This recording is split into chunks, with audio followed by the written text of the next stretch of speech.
Picture this scenario. You're lying awake at 3 in the morning, staring at the ceiling, and your mind is racing through every possible financial disaster that could strike tomorrow.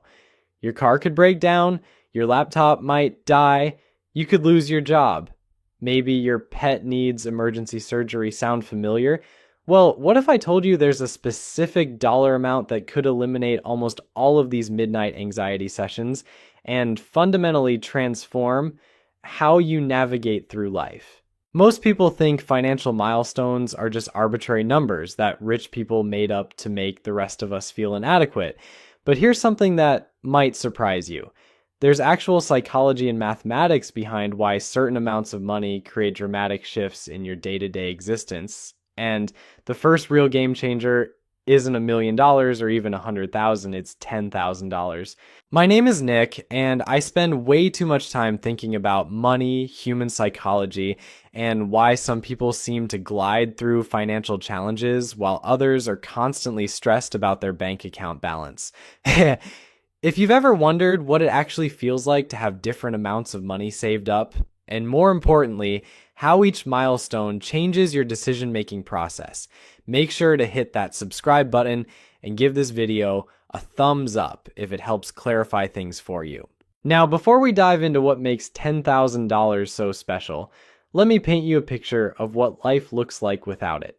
You know that feeling when you're at the grocery store and you're mentally calculating whether you can afford the name brand cereal, or if you need to stick with the generic version that tastes like cardboard, or when your friends suggest going out to dinner and you have to come up with some creative excuse because you can't admit that $25 for a meal would mess up your entire budget for the week. This is the reality for millions of people who are living paycheck to paycheck.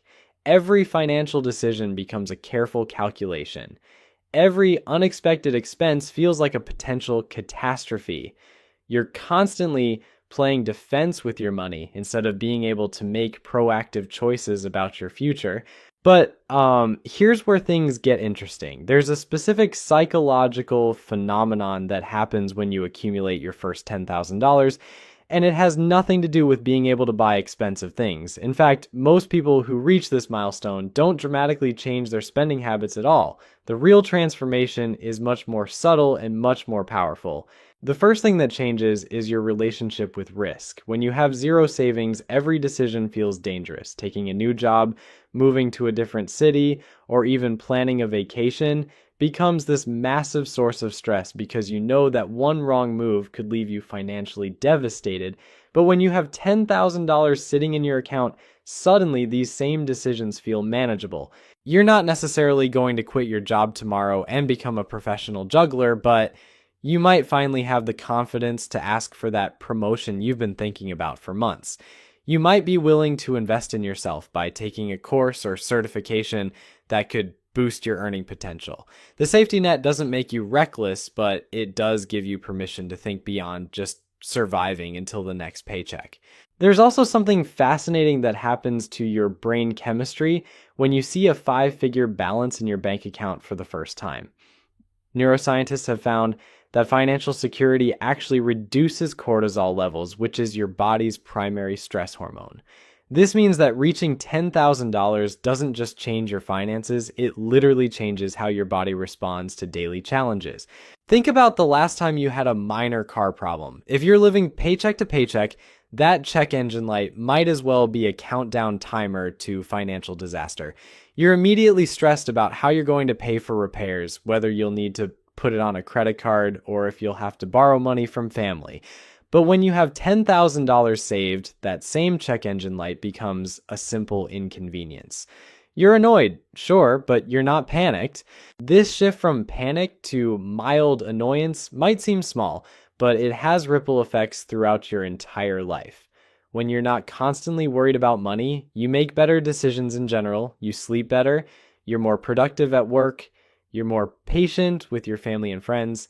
Financial stress affects every aspect of human behavior, and removing that stress unlocks mental energy that you can redirect toward actually improving your situation. But here's something that most people don't realize about the $10,000 milestone.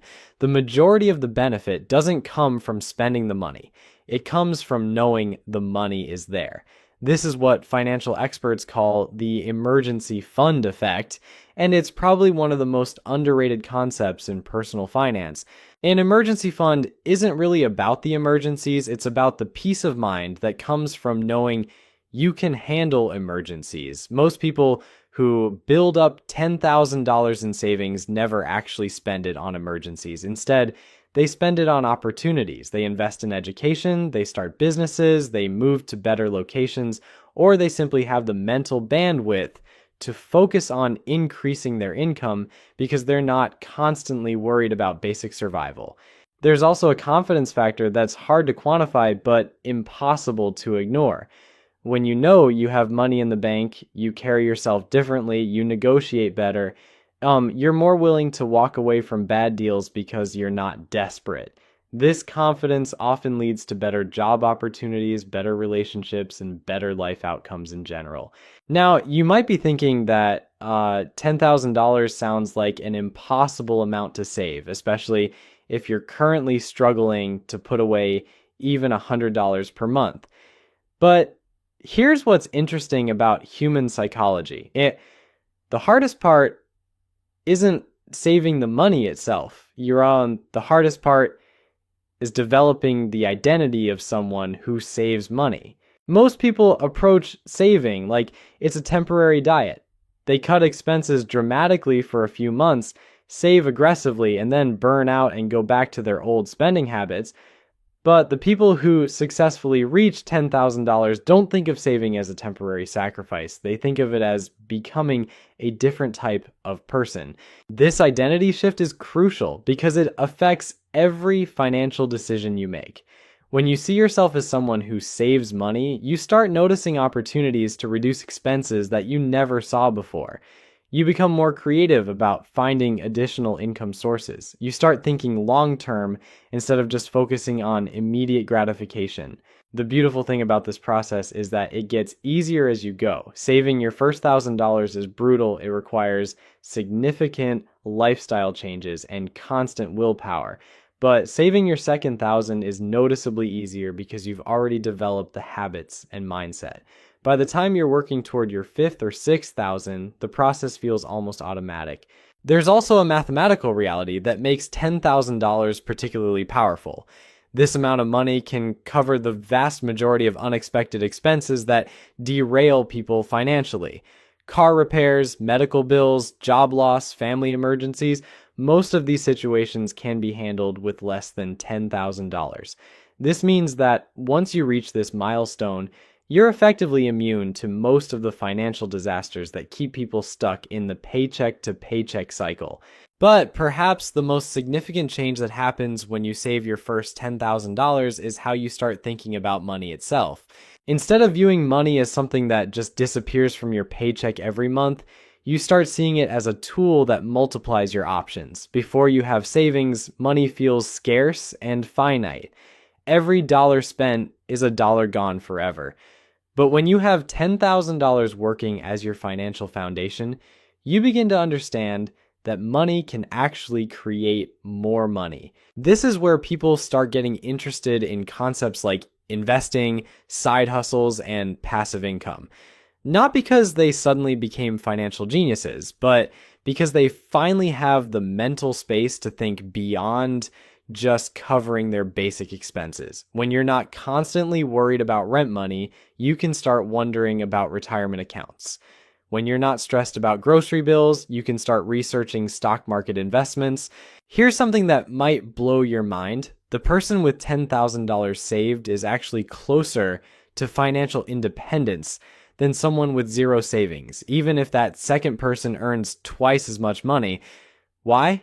Because the saver has developed the most important skill in wealth building, which isn't earning money, it's keeping money. You probably know people who make six-figure salaries but are somehow always broke. They drive expensive cars, live in fancy apartments, and eat at restaurants that charge $20 for a salad, but they have no savings whatsoever. Meanwhile, you might know someone who makes $40,000 a year but has managed to accumulate substantial savings by being intentional about their spending. The difference isn't income, it's mindset And reaching $10,000 in savings is like a masterclass in developing the right financial mindset. You learn to distinguish between wants and needs. You become skilled at finding ways to reduce expenses without feeling deprived. Most importantly, you develop the patience to delay gratification, which is probably the single most valuable financial skill anyone can learn. Now let's talk about what $10,000 can actually do for you in practical terms. First, it covers almost any car repair short of needing a completely new engine. Most automotive emergencies cost between $500 and $3,000. With $10,000 in the bank, car problems shift from financial disasters to minor inconveniences. Medical emergencies become manageable too. Even without great insurance, most urgent care visits, emergency room trips, or minor procedures fall within this range. You're not going to cover major surgery with $10,000, but you can handle the vast majority of health issues that pop up unexpectedly. Job loss, which is probably the scariest financial scenario for most people, becomes something you can actually survive. $10,000 gives you roughly 3 to 6 months of breathing room to find new employment, depending on your expenses. That's enough time to be selective about your next opportunity instead of desperately accepting the first offer that comes along.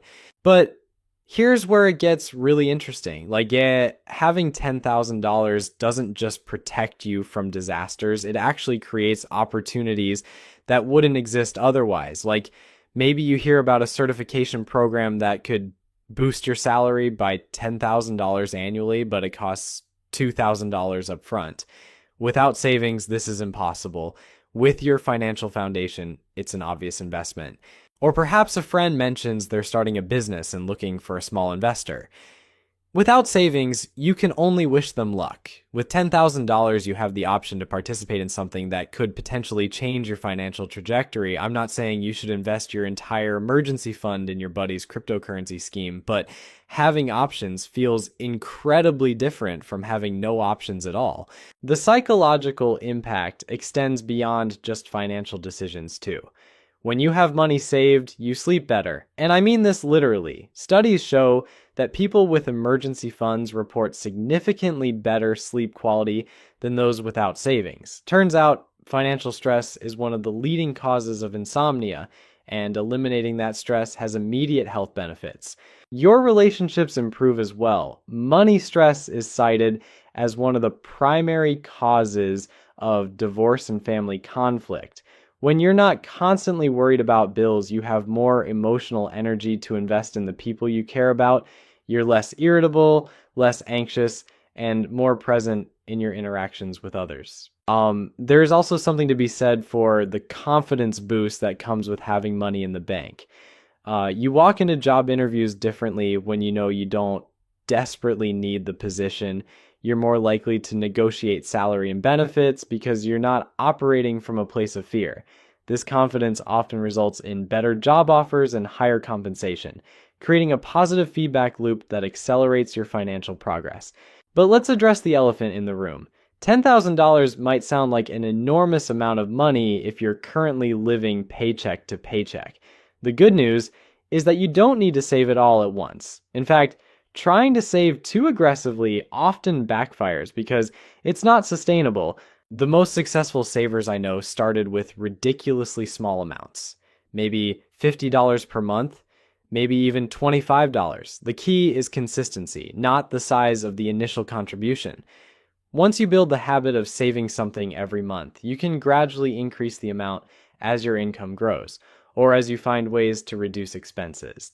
Here's a reality check that might motivate you. The average American spends over $3,000 per year on coffee, dining out, and convenience purchases. That's not even counting major expenses like car payments or entertainment subscriptions. If you could redirect just 1/3 of that spending toward savings, you'd have your $10,000 in less than 3 years. I'm not suggesting you should never enjoy a coffee or eat at a restaurant, but I am pointing out that most people have more flexibility in their budgets than they realize. The difference between someone who builds savings and someone who doesn't usually comes down to awareness and intentionality, not income level.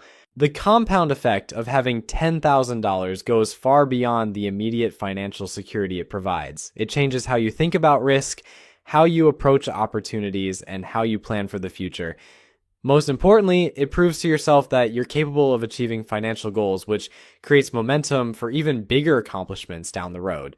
When you have your first $10,000 saved, you start thinking differently about your next $10,000, and then the next. Before you know it, you're on a path toward real financial independence, not because you got lucky or inherited money, but because you developed the habits and mindset that make wealth building inevitable.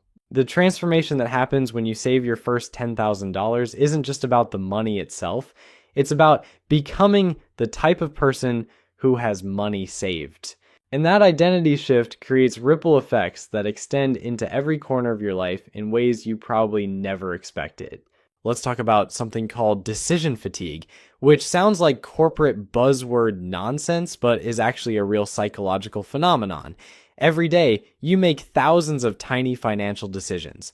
Should I buy the generic pasta or the name brand? Can I afford to grab lunch today, or should I pack a sandwich? Is it worth paying for premium gas, or will regular be fine? Each of these micro decisions burns mental energy, and by the end of the day, you're exhausted from constantly calculating whether you can afford things. But here's what happens when you have $10,000 in the bank. Suddenly, 90% of these daily financial decisions become irrelevant. You're not choosing between generic and name brand pasta because you're worried about your bank account. You're choosing based on what you actually prefer. This might seem like a small thing, but imagine how much mental energy you'd free up if you stopped having to make survival-based calculations 50 times per day. I know someone who told me that the first time they walked into a grocery store after hitting $10,000 in savings, they almost cried. Not because they went crazy and bought caviar and champagne, but because they realized they could focus on what they actually wanted to eat instead of what they could afford to eat. That's a level of freedom most people don't even realize they're missing until they experience it. Now, let's get real about something that financial advisors don't always emphasize. Like, having $10,000 saved doesn't make you rich. It doesn't mean you can quit your job and become a professional beach volleyball player. You're still going to think twice before buying a $1,000 gadget you don't really need. But what it does give you is breathing room, and breathing room is the foundation of every good financial decision. When you're not gasping for financial air, you can actually think strategically about your money instead of just reacting to whatever crisis pops up next. Maybe you notice that your car insurance renewal is coming up, and you actually have time to shop around for better rates instead of just accepting whatever they send you. Maybe you realize that your phone plan is ridiculously expensive and you can switch to something cheaper without worrying about the switching fees. These optimizations might only save you $50 or $100 per month, but when you're not stressed about money, you're more likely to notice these opportunities, and those small optimizations compound over time into serious savings that make your next financial goal even more achievable. Here's something interesting about human psychology that most people don't realize. When you have zero savings, every dollar feels precious because losing it means you're one step closer to financial disaster. But when you have $10,000 saved, individual dollars start feeling less precious, which actually makes you more willing to spend money on things that could increase your earning potential. This seems counterintuitive, but it's incredibly important. The person with no savings might skip a $50 networking event because $50 feels like a lot of money when you're living paycheck to paycheck, but the person with $10,000 saved might attend that same event and end up meeting someone who offers them a job that pays $5,000 more per year. The safety net doesn't make you careless with money, but it does make you more willing to invest in opportunities. I've seen this play out countless times. People who build their first substantial savings account often experience a sudden acceleration in their career growth, not because having money directly leads to promotions, but because financial security gives them the confidence to take chances that broke people simply can't afford to take. Let's talk about something nobody mentions in personal finance articles, but everyone experiences in real life: the social dynamics of money. When you're constantly stressed about your financial situation, it affects how you interact with other people in subtle but significant ways. You might avoid social situations because you can't afford to participate. You might feel embarrassed about your financial struggles and become withdrawn. You might even develop resentment toward friends who seem more financially stable. So there you have it. $10,000 isn't just a number in your bank account. It's a complete psychological transformation that touches every aspect of your life. From sleeping better at night to walking into job interviews with actual confidence instead of desperation, this milestone creates a domino effect that most people never see coming. If you're currently staring at a bank balance that looks more like a phone number from the 1950s, don't panic. Start small, stay consistent, and remember that the person you become while saving your first $10,000 is infinitely more valuable than the money itself.